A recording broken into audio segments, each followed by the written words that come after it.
muy buenas nakamas, ¿cómo están? Sean todos bienvenidos a una nueva sección de mi canal. En esta ocasión estaré inaugurando las historias de Reddit. Espero de todo corazón que les guste, y si quieren más no olviden apoyar este tipo de vídeos con su like, así yo saber si el video les gustó. Espero de todo corazón que el video les guste y sea de su agrado. Recuerden suscribirse y activar la campanita, y bueno, eso es todo por mi parte. Ahora sin más que decir los dejo con el video.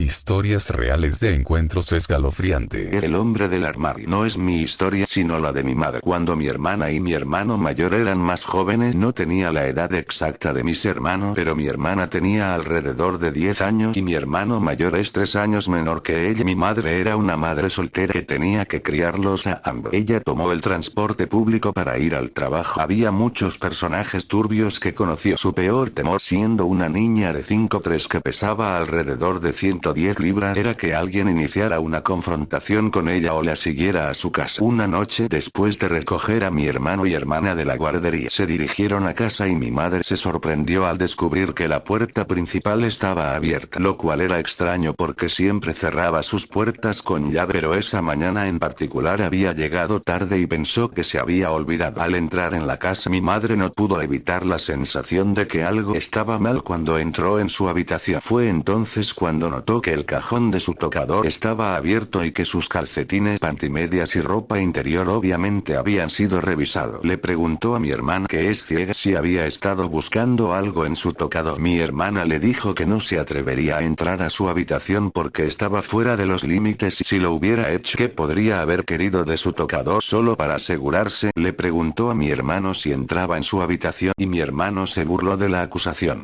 Entonces, mi madre comenzó a buscar debajo de la cama, en el baño y luego en el armario. Cuando abrió la puerta del armario, la luz del dormitorio arrojó suficiente luz en el interior para ver la forma de un hombre sentado en el suelo de su armario, con un par de pantimedias sobre la cara para ocultar cualquier rasgo facial identificativo. Si bien la imagen mental de un hombre con pantimedias sobre la cabeza puede sonar hilarante, los sonidos de una mujer pequeña cerrando desesperadamente la puerta y tratando de mantenerla cerrada a este hombre comenzaron a golpear la puerta con sus puños mientras ella gritaba a sus hijos. Esconderse y llamar a la policía no es nada gracioso. La única razón por la que este hombre no dominó a mi madre de inmediato fue porque se deslizó hasta el suelo y empujó las piernas contra la cómoda cercana para estabilizarse.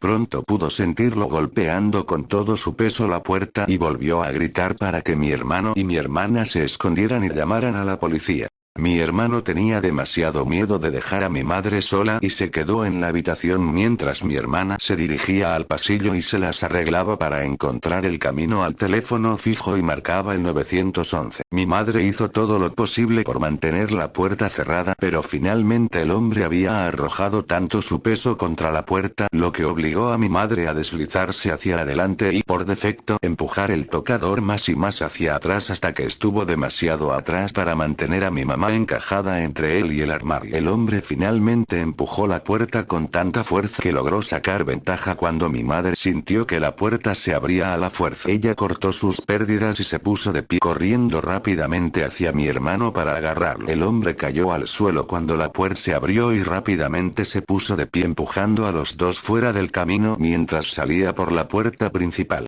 Cuando llegó la policía, hacía mucho que se había ido y nunca encontraron al hombre. La policía registró la casa para ver cómo entraba y para ver si tenía un cómplice con él. Lo único que pudieron deducir es que entró porque mi madre se olvidó de cerrar la puerta. Mi mamá pensó que el hombre estaba tratando de robarles y se escondió en su armario cuando los oyeron llegar a casa.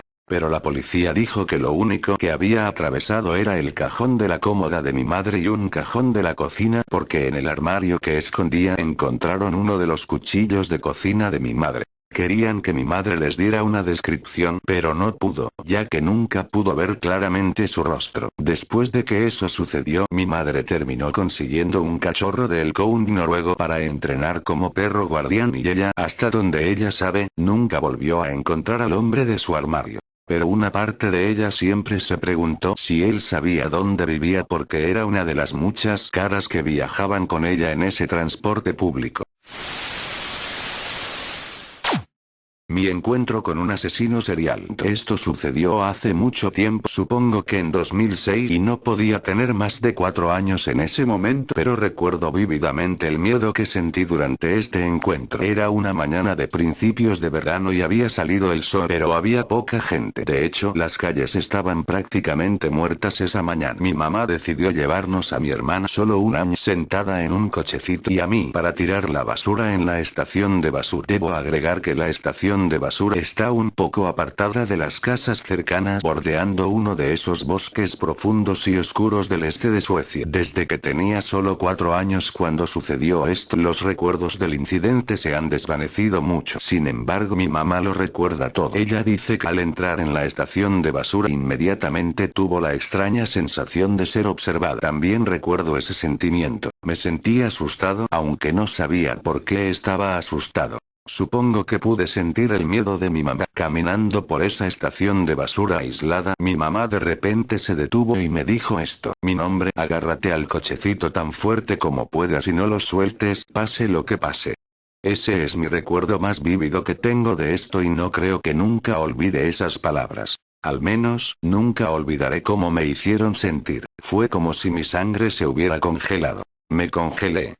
Mi madre sonaba severa, pero incluso un niño pequeño puede sentir cuando alguien está cagado de miedo. Mi mamá definitivamente tenía miedo de algo. El resto es solo un borrón, no recuerdo mucho, aparte de lo mencionado anteriormente, así que dejaré que el resto de la historia se cuente desde la perspectiva de mi madre. Este es el recuerdo de su experiencia, recordad lo mejor que pude, pero en mis propias palabras. No muy lejos de donde estábamos parados, había un camión estacionado con un hombre sentado al frente. Nada inusual, muchos conductores de camiones se detienen a descansar al costado de la carretera, pero este hombre estaba mirando. No dejaba de mirar. Me miró fijamente, examinando mi cuerpo, con la mirada decidida de un depredador.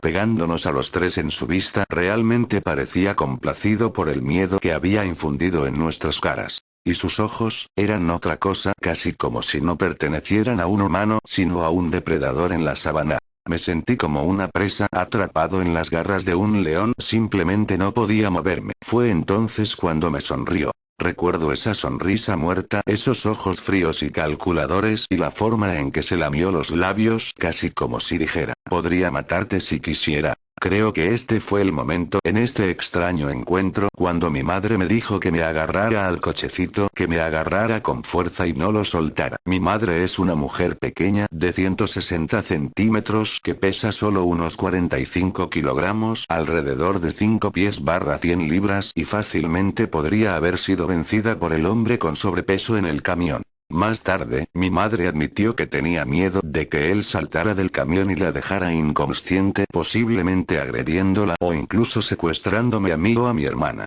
Salimos corriendo de allí. No tiramos mucha basura esa mañana, simplemente nos dimos la vuelta y caminamos a casa tan rápido como puede hacerlo una madre con un cochecito y un niño de 4 años a su lado. Nunca hemos hablado de lo que pasó ese día, hasta hace muy poco. El incidente siempre ha permanecido en algún lugar de mi mente como esa cosa extraña que sucedió cuando era un niño, y cada vez que paso por esa estación de basura tengo una sensación extraña en la boca del estómago. Como se mencionó anteriormente, esto sucedió alrededor de 2006. Avance rápido hasta 2008. El rostro de una niña de 10 años llamada Emily se imprimió en la portada de todos los periódicos a la vista. Había sido secuestrada, agredida sexualmente y asesinada, y el perpetrador era un camionero con sobrepeso llamado Anders Eklund, ahora conocido como uno de los asesinos más infames de Suecia. Anders Eklund fue acusado del asesinato de Engel junto con la violación y el asesinato de una mujer llamada Pernilla. También es sospechoso de secuestrar a otra niña que aún está desaparecida, convirtiéndolo en un pedófilo, un violador en serie y un asesino en serie. Mi mamá dice que cuando vio la foto de Eklund en el periódico, especialmente cuando vio esos ojos fríos y familiares, supo que él era el hombre espeluznante de la estación de basura esa madrugada hace tantos años. Pensar en cómo mi madre, mi hermana o yo, todos nosotros podríamos haber sido sus víctimas, me da escalofrío. Anders, aunque estés tras las rejas, no nos volvamos a ver.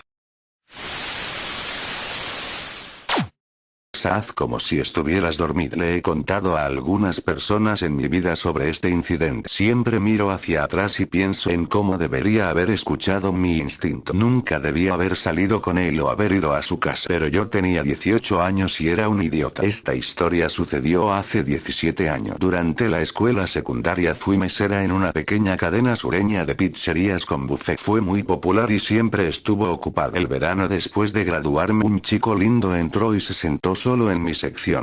Pidió una cerveza y verifiqué su identificación. Tenía 25 años y se llamaba Mike. Él era de estatura promedio, tenía una buena constitución y un cabello rubio puntiagudo que era popular en ese momento. Tenía un acento del norte del que me burlé un poco y me dijo que estaba entrenando fútbol en mi ahora anterior escuela secundaria. Regresó al restaurante varias veces, lo atendí y me invitó a salir. Sentí que algo andaba mal cuando Mike insistió en recogerme de la casa de mi madre para la ciudad. Vivía en el campo y me gustaba conducir y encontrarme en la ciudad si tenía una cita. De esa manera podría irme cuando quisiera. Él absolutamente no lo dejaría pasar y fue tan agresivo que me sentí incómodo. Dio vuelta el guión y lo enmarcó como si fuera un caballero. Yo era demasiado joven para saber cómo un buen chico trata a una dama, pero insistí en conocerlo en la ciudad. Me sentí rara pero no sabía por qué. Miro hacia atrás y comprendo que me sentía ansiosa, pero no tenía ni una palabra para eso entonces y lo ignoré y conduje hasta encontrarme con él en un pequeño agujero italiano en la pared. La cena es bastante agradable y empezamos a hablar de libro. Mike notó que mientras hablaba sobre Jack Kerouac o cualquier libro beatnik que estuviera leyendo, Dios, pensé que era genial entonces que un hombre mayor en el restaurante me estaba mirando fijamente y no se detenía.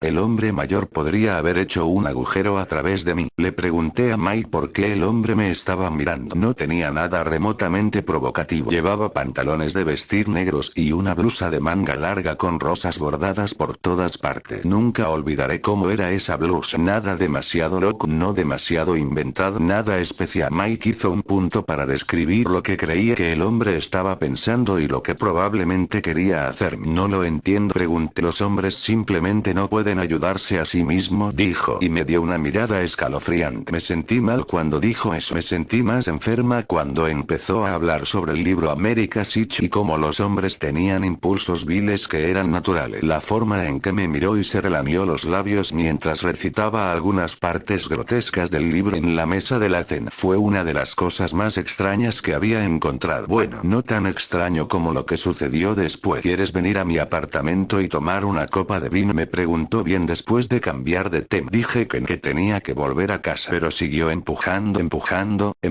y estuve de acuerdo. Sonaba sofisticado y divertido y nunca antes había bebido vino, así que regresamos a su casa por separado. La siguiente parte pasa bastante rápido. Entramos y no hay adornos ni nada en la pared. Siniestro. Me acabo de mudar, dice, en este apartamento básico que mantuvo a oscuras. Me da una copa de vino y me sentí mareado rápidamente después de algunos tragos. Me pregunta si necesito acostarme, le digo que sí. Me siento tan enferma y extraña, y las palabras se volvieron difíciles de decir. Me acostó en la cama, comenzó a besarme y mis brazos se sentían como plomo. No pude recogerlos para alejarlo. Me quita la blusa y la tira al suelo o a la izquierda de la cama. La casa estaba en silencio. Haz como si estuvieras dormida, susurra mientras entra a un baño contiguo. Pensé que esa frase, hacer como, era muy divertida. No fingir, no actuar como, no sé. Creo que es una de las razones que nunca lo olvidé. Me quedé allí, mirando mi blusa. No pude mover la boca, no podía mover los brazos y todo lo que podía hacer era concentrarme en esas pequeñas rosas esparcidas por el encaje negro en el suelo. No tenía idea de lo que estaba sucediendo cuando lo escuché rebuscar entre lo que sonaba como un cajón de objetos metálicos tintineando. Sonaba como crujir de herramientas o cosas afiladas y delgadas durante varios minutos. Temí por mi vida cuando lo escuché reír para sí mismo. Algo, no sé cómo lo llamaría, un instinto de supervivencia. Miedo, ansiedad hizo que me disparara directamente en esa cama. Agarré mi camiseta y sin ni siquiera ponérmela corrí hacia mi auto que mantenía abierto en esos días. No sé cómo llegué a casa a salvo a 15 minutos de distancia, pero lo hice y simplemente llegué a casa y no le dije a mi mamá que yo bebía o que él me quitó la blusa, solo que era espeluznante y lo escuché hurgar en objetos de metal y supe que tenía que ir. Nunca volví a saber de Mike. Unos meses después mi madre recoge a mi hermana pequeña de la misma misma escuela secundaria a la que fui y le menciona mi extraña cita con el entrenador de fútbol a la señora de la oficina ya que la conocía bien. Antes de que terminara el año escolar le informó a mi madre que Mike había sido despedido por correos electrónicos obscenos y posiblemente por tener relaciones sexuales con varias niñas menores de edad. Mike no fue acusado, simplemente se mudó y nadie volvió a saber de él. Me alegro de no haberme lastimado. Aprendí una lección. Debería haber hecho muchas cosas de manera diferente, incluso decir la verdad sobre el vino. Ahora sé exactamente lo que pasó y sé que tengo suerte. Si alguien te hace alguna mierda extraña, infórmalo. Puede ignorarlo, pero es posible que se pregunte cómo pudo haber evitado que otra persona tuviera una experiencia terrible.